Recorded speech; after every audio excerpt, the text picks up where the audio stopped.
Por menos Estado e mais liberdade. Olá amigos, eu sou Alexandre Lima, candidato a deputado federal pelo estado de Minas Gerais, o número 1744, e este é mais um vídeo resposta para montar o meu perfil político. Desarmamento, qual a minha opinião sobre as armas de fogo e o direito de ter e possuir armas de fogo no Brasil.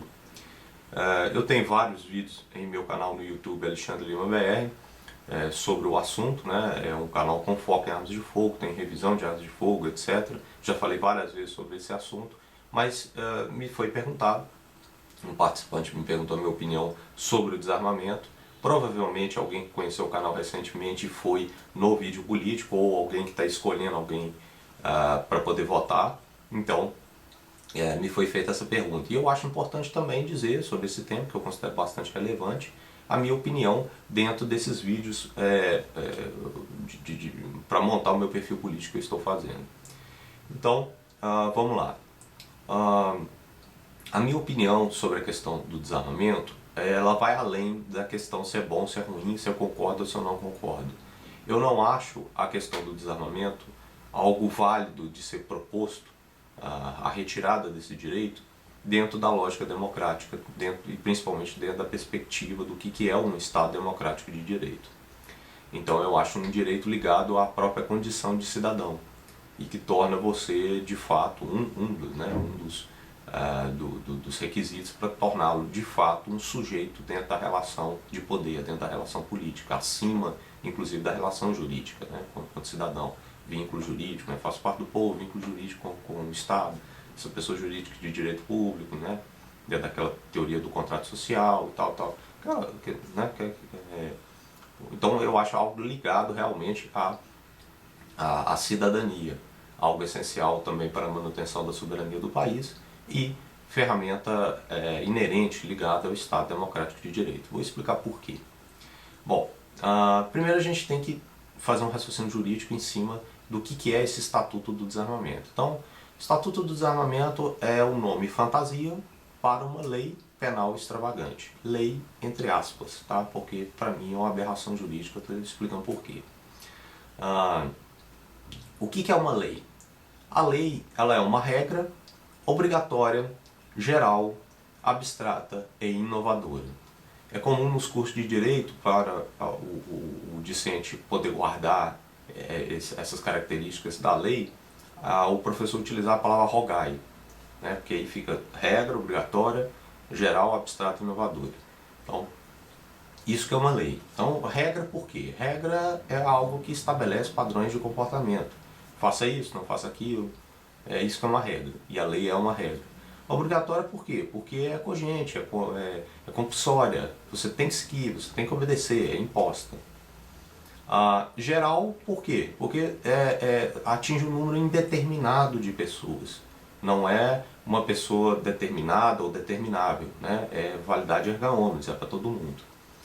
Abstrata, e aí eu peço atenção para vocês, porque principalmente nesse requisito que o legislador dá uma freada e sai, perde o controle total da situação e não tem característica de lei o Estatuto do Desarmamento, dentro dessa abstração da lei. A lei também é abstrata por quê? Porque não faz a previsão no caso em concreto. Ele não diz João, José, enfim, ele faz a previsão numa situação hipotética. Por exemplo, quem tiver acima de 60 anos terá direito a isso. Quem é que tem acima de 60 anos? Não sei, eu vou dizer qualquer um. Eu vou chegar lá um dia, assim, eu espero.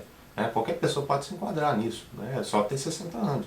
Quantas pessoas? Não sei. Quem é? José? Maria? Quem que são essas pessoas? Então, a base é abstrata. Né? Ele faz a previsão de uma situação hipotética, fulano de tal com 60 anos, e cria direitos e deveres através da lei. Então, ele não faz uma avaliação individualizada. Ele não tem como fazer essa avaliação subjetiva de cada pessoa.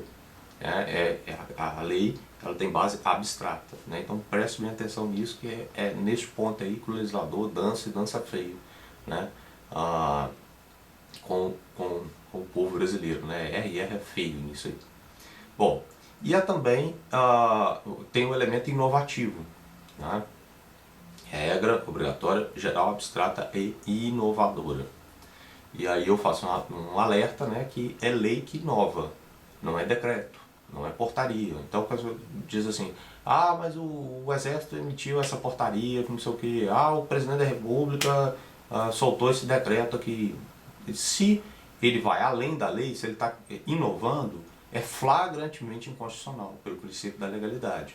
Ninguém será obrigado a fazer ou deixar de fazer algo senão em virtude de lei. Vá lá na Constituição, decreto, por exemplo, vá lá na Constituição, leia, é só ler, não precisa acreditar em mim, não, vai lá, está escrito. O decreto é ato do Presidente da República, você vai lá no rol de atos do Presidente da República, está lá escrito. Decreto para fiel execução da lei, para o fiel cumprimento da lei. Não é para ir além da lei, é para regulamentar a lei. Né? Então, quando o decreto ele tem esse elemento inovativo, ele fere brutalmente o princípio da legalidade e aí ele não deve ser seguido. Né? Esse controle pode ser feito dentro do próprio nível administrativo, que é o mais correto, não deveria nem existir isso, mas acontece várias vezes em nosso país, é bastante comum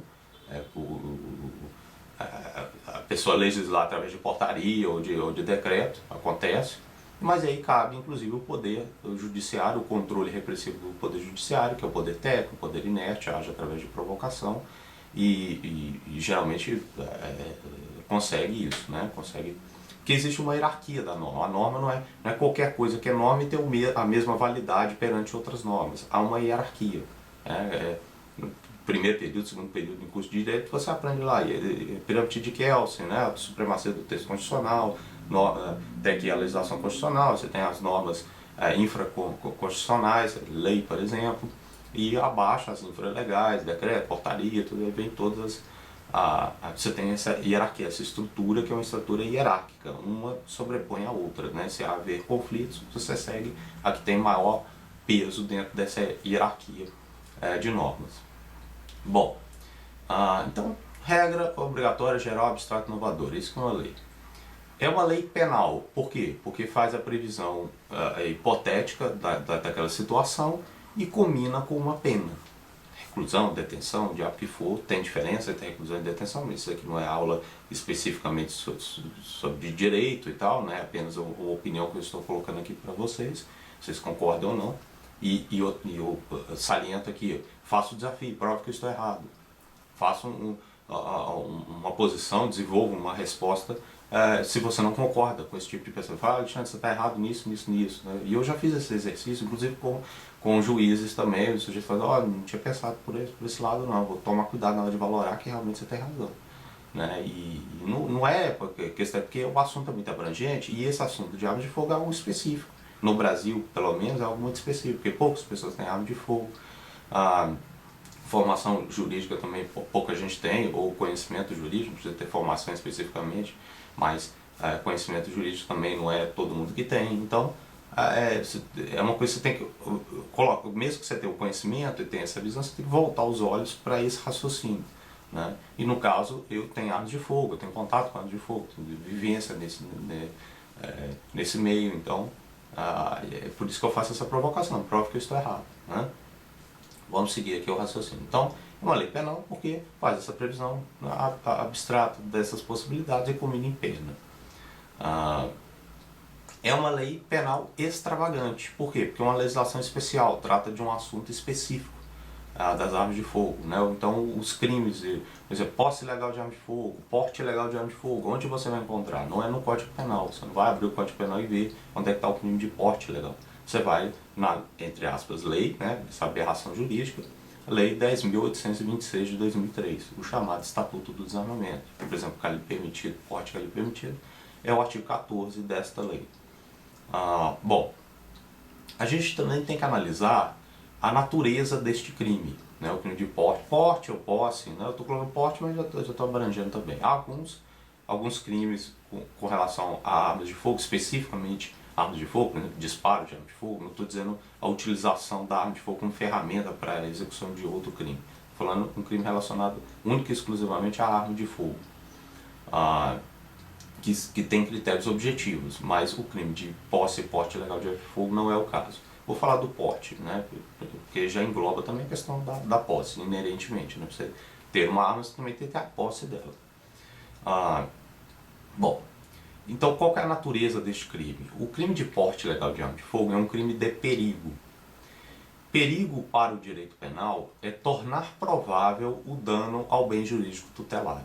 Isso é que é perigo para o direito penal. Tornar provável, não é possibilidade, porque possibilidade tudo é possível.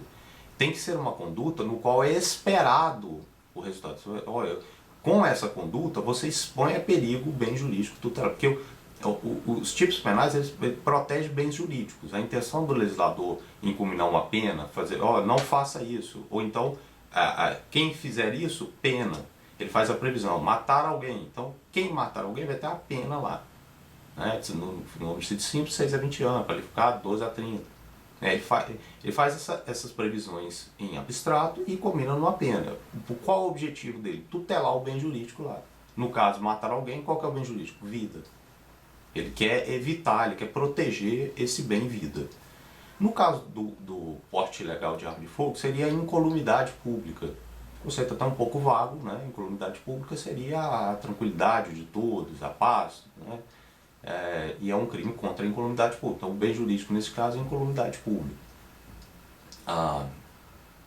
Então, é um crime de perigo. Então, quando o legislador fala que o sujeito que está portando uma arma de forma ilegal, em desacordo com a legislação vigente, ele está expondo a perigo, ele ameaça não é bem o termo, ameaça para o direito penal, promessa de mal injusto digno de credibilidade.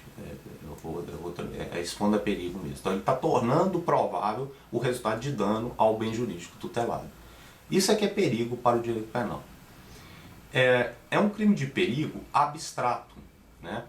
Porque você tem o crime de perigo abstrato e o crime de perigo concreto. O crime de perigo abstrato, também chamado na doutrina de crime de perigo presumido, é quando o legislador faz uma presunção absoluta de que aquela conduta expõe a perigo o bem jurídico tutelado. E o crime de perigo em concreto é quando o legislador faz a previsão, mas cabe a prova, no caso concreto, se realmente aquela conduta expôs a perigo o bem jurídico tutelado. Então, né, no sistema acusatório, como é adotado aqui no Brasil, pelo menos à luz da Constituição, porque se você pegar o Código de Processo Penal, ele não é acusatório, ele é inquisitório ou inquisitivo,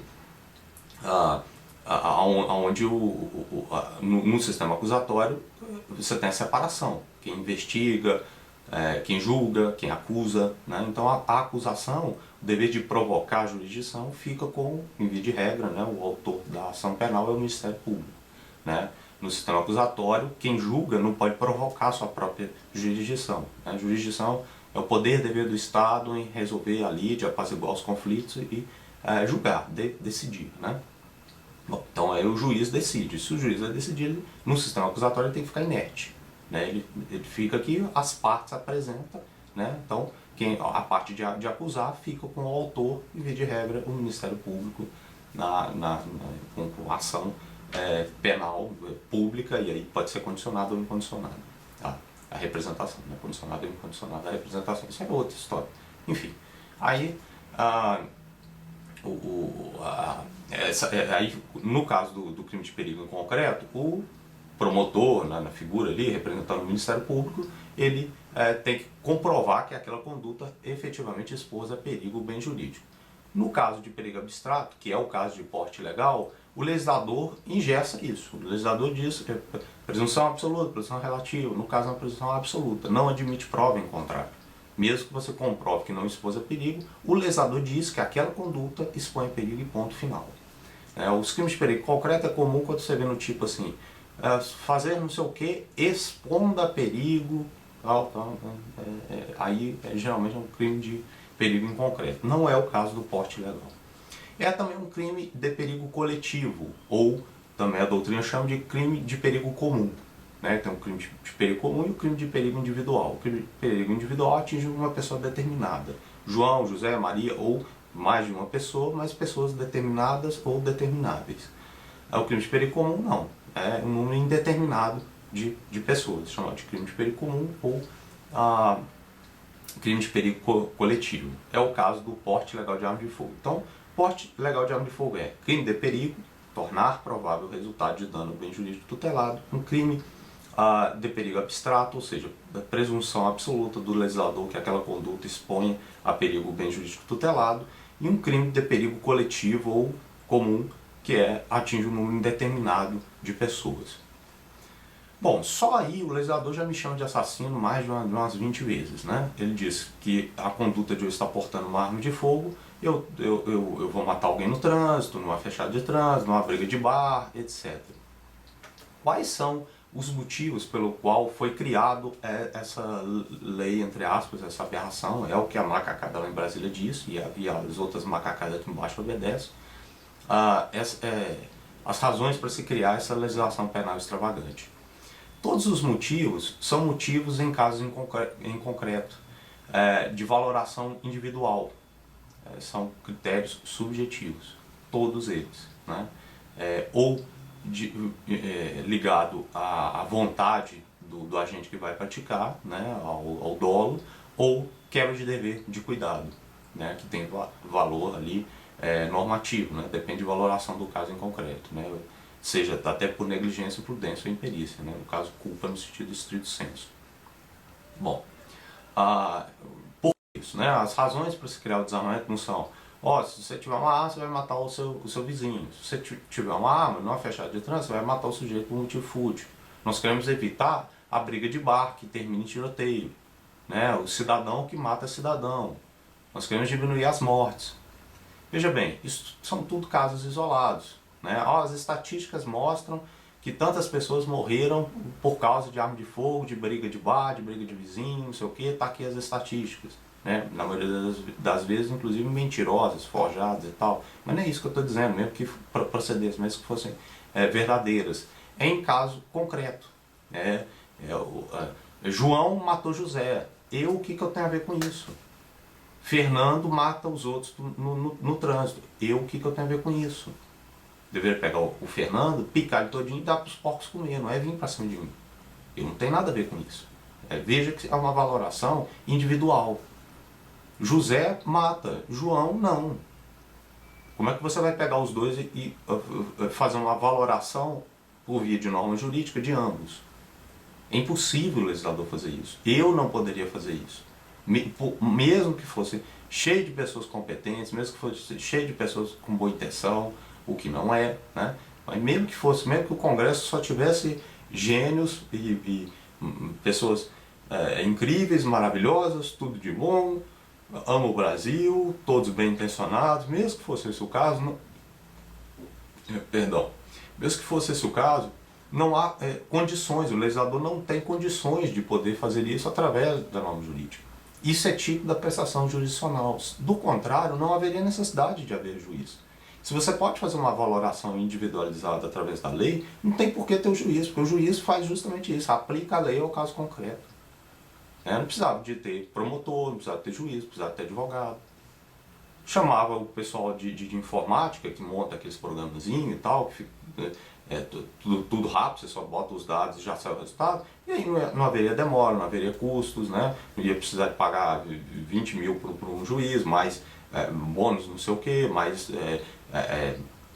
marmita por fora, e carrão preto para cima e para baixo, com placa lá escrito desembargador, e tribunal, e papelada, e aí tem o cara do cafezinho, aí tem escrivão, aí tem oficial de justiça, aí tem não sei o que, precisava de gastar dinheiro com nada disso, entendeu? Demitia todo mundo, né? Botar todo mundo na rua, fazer se fosse possível isso, né, claro, mas demitia todo mundo, fazia um programa de computador e pronto, né? Que a valoração o próprio legislador fez. Que tanto o poder administrativo quanto o poder judiciário faz? É aplicar a lei ao caso concreto. É um Estado democrático de direito. As pessoas às vezes não entendem isso. Por que o prédio do Congresso está no meio ali? Você passa no eixo ali, na esplanada dos ministérios, próximo dos três poderes. O prédio em destaque ali é o Congresso Nacional. Ali que é o berço da democracia. Por isso que o Congresso Nacional são várias pessoas. Porque é necessário o debate. Tem que ser um parlamento para poder decidir as coisas. Porque tudo nasce através da norma jurídica, tudo nasce através da lei que é criada lá dentro, o poder de legislar. É Estado democrático de direito. Ele é regrado através das normas jurídicas. As funções, você pode isso, não pode aquilo, mesmo dentro do âmbito administrativo. Quem é que diz que pode isso ou pode aquilo? É o legislativo. Quem é que diz que o presidente da República pode fazer o que faz? Está lá na Constituição. Quem é que pode modificar a Constituição? É monopólio, inclusive, nem passa por sanção presidencial. É monopólio, inclusive, do Congresso. É a reforma constitucional. Não passa nem por sanção presidencial isso. Quem é que pode fazer isso? O legislador. Então, quer dizer, se o legislador pudesse fazer isso, essa valoração individualizada, com base subjetiva, não precisava de ter mais nada. Porque é simplesmente a materialização da vontade do legislador no caso concreto. Se precisa de uma valoração, e por isso existe o juiz, é porque precisa de um ser humano lá para pensar. Olha, João mata José, Frederico, peraí, Frederico não tem nada a ver com a história. É a análise do caso em concreto. Por isso que é uma aberração, por isso que não encaixa. A estrutura do Estatuto do Desarmamento já não é válida por aí já. Também ela cria um problema muito sério no objetivo primordial, primacial do direito em si. O direito, ao contrário do que muitas pessoas pensam, ele não visa trazer justiça. Justiça é um critério subjetivo. E, inclusive, aparece pelas as instituições quando você tem o juiz ali, que é um ser humano, aplicando a lei no caso concreto. É por isso que o juiz tem que ser uma pessoa que tenha sensibilidade, para poder decidir as coisas. Aí que a justiça aparece. Aí que a justiça pode se materializar, porque é um conceito subjetivo. O que é justo para mim pode não ser para você e vice-versa. O direito não visa trazer isso. O direito visa trazer segurança. É isso que o direito traz, por primeiro, a priori. É segurança. Segurança em que sentido? Segurança jurídica. É a certeza que as coisas serão feitas daquela forma. Vocês estão entendendo? Quando a gente vota lá, tem o referendo 2005, o comércio de armas de fogo e munição no Brasil deve continuar? Ou deve ser proibido? Sim, deve ser proibido. O sujeito desarmamentista. Não deve ser proibido. Foi o que venceu o não em 2005. O não ao desarmamento. 2/3 da população, a maioria gigantesca. 60 milhões de brasileiros votaram lá no não. Aí você vota e aí você tem governantes, você tem pessoas que falam, não, o povo brasileiro votou errado, a gente vai continuar com o desarmamento mesmo assim. Que segurança que você tem? Qual é a certeza que as coisas serão feitas daquela forma? Isso que é o direito. Eu tenho isso, direito à propriedade, por exemplo, que é um direito real, oponível erga omnes e tal. Você tem direito àquilo, eu tenho direito àquilo. O que quer dizer isso? As demais pessoas vão respeitar que eu tenho direito àquilo. E eu tenho mecanismos para garantir aquilo. Segurança. Eu tenho a segurança de que aquilo será respeitado, que aquilo será feito daquela forma. Qual a segurança que eu tenho quando a população diz não e vem... Olha, teve ministro do Supremo. Ministro do Supremo. O cara da Suprema Corte, o cara STF, guardião da Constituição. Você pega lá só no caput do artigo 1º da nossa Constituição, está escrito lá. A República Federativa do Brasil constituída em Estado Democrático de Direito. Você vai no parágrafo único, teoria da soberania popular. Todo poder emana do povo. Aí o sujeito pega e fala, não, o povo brasileiro não sabe votar, não. Troço assim que você fica... Você arrancar os cabelos, assim, pular da janela. O que você faz com um parasita dele, sustentado pelo povo? Negócio, te pegar o cara e enforcar o cara na hora ali, em praça pública, pendura naqueles candangos, pendura na bandeira nacional se for o caso, mas tem que enforcar o cara na hora. Porque como é que o cara, o ministro do Supremo, pega e fala um negócio dele, fala que, assim como tem dengue, a agência da dengue que entra na casa das pessoas, olha a comparação do cara, eu estou falando no ministro do Supremo. Um troço assim, um ministro do Supremo fala, não, o povo vai dizer, votou errado, tem um jeito de entrar dentro da casa das pessoas e desarmar as pessoas na marra. Que segurança que a gente tem com isso? Porque se não tiver segurança, a gente não tem a certeza que as coisas serão feitas daquela forma, como é que vai ser? Como é que vai ser, velho? Aí pode tudo, pode tudo. Você pode entrar na casa dos outros sem mandato, você não tem os remédios constitucionais para conter o abuso do Estado. Você passa a ser objeto na relação de poder. Você tá entendendo? Você não tem voz, você vai nas urnas, que é uma coisa muito fácil de entender, porque é o ápice, o clímax. O voto é o clímax, talvez seja a caricatura máxima da democracia seja o voto, mas não é apenas o voto. E principalmente o voto ter resultado. Segurança, de novo. Então isso cria uma insegurança jurídica muito grande, um descrédito ante as instituições. E isso é feito de propósito, é para a população perder a credibilidade nas instituições mesmo. Porque cria um ambiente para mudanças, inclusive mudanças radicais, que é o que esses psicopatas pensam. né? E não duvido da boa intenção, a coisa é feita com boa intenção, mas por mais estudado, inclusive, que o sujeito seja, se o sujeito ele tem bases para ele, que ele acredita naquilo e acha que pode tudo, fala assim, não, é contra a democracia, mas eu acho que vai ser bom para todo mundo. E o cara está disposto, para ele vale qualquer coisa para fazer aquilo que ele imagina na cabeça dele, mesmo com boa intenção, mesmo achando que está fazendo o bem para todos, acabou a democracia. Você passa a ser, mesmo com boa intenção, mesmo você passa a ser objeto na relação de poder. Mais do que na relação jurídica, porque a lei é uma criação política, a invenção do ser humano. A lei não é um negócio, não é uma verdade absoluta, não. É uma criação do ser humano. E se você não pode participar dessa construção, se o que você decide lá nas urnas, o que você faz, o que você... Por exemplo, liberdade de expressão. A pessoa assiste um vídeo desse, tem gente que gosta, que concorda, ou que pode pelo menos iniciar uma reflexão sobre o tema, outros vão falar, não, é uma bobagem, esse cara está dizendo besteira e tal, tal. Então, liberdade de expressão é necessário, não dá para ser atacado isso. Vocês estão entendendo que inviabiliza a democracia? O simples debate de se pode isso ou não pode aquilo já está errado. Mais dramaticamente, o povo foi contra o desarmamento e o pessoal ainda insiste nisso. O que você faz com uns parasitas desses? Vocês estão entendendo porque vocês têm que ter arma? Daqui a pouco o pessoal já está atirando na gente. Daqui a pouco o pessoal está entrando dentro da sua casa sem mandado de segurança, nada. Mandado judicial, perdão. Mandado de segurança é remédio constitucional para proteção de direito líquido e certo. Desculpa. Enfim. Né? Então, é isso. Né? Eu vou ter chance de debater, porque eu estou vendo aqui, o vídeo já está muito longo. Eu vou ter chance de debater isso de forma melhor, mais estruturada, mais objetiva, lá no Congresso do Partido Libertários. O Rafael Lemos, que é presidente do Partido Libertários, me convidou para uma conferência lá em São Paulo, no início de setembro deste ano, de 2014, lá em São Paulo, capital, e eu vou lá e vou tentar debater mais nesse sentido, desse assunto, com os participantes lá. Mas enfim, então a opinião que eu tenho sobre a questão do desarmamento não é nem que isso é bom ou se é ruim. Ela não deve ser colocada em pauta, sob pena de ferir a democracia, a lógica democrática, o Estado democrático de direito e a sua condição como cidadão, como sujeito na relação política, na relação de poder. De poder. Você tem que ser uma fração de poder, senão você é um escravo, você passa a ser um objeto, no qual recai a conduta política.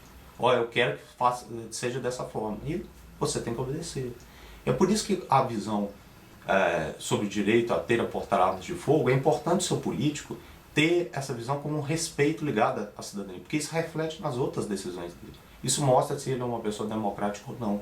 Não é questão da arma de fogo, do objeto em si, entendeu? É um tema só. Mas isso reflete em outros temas, porque o cara está disposto a passar por cima da opinião popular, a passar por cima do seu voto, das suas decisões, para fazer aquilo que ele acha que é certo. Tudo com boa intenção, é sempre assim, né? Crianças aí são mortas com boa intenção, guerras são feitas na boa intenção, é tudo com boa intenção, não estou duvidando da boa intenção, né? Mas a consequência disso, desastrosa, absolutamente desastrosa. Então a gente tem que abrir o olho com relação a isso aí, né? Mas é isso aí, gente, muito obrigado. Eu vou poder, né, tem outros temas também dentro disso que eu gostaria de dizer, mas o vídeo já está muito longo. É isso aí, gente. Muito obrigado e até os próximos vídeos.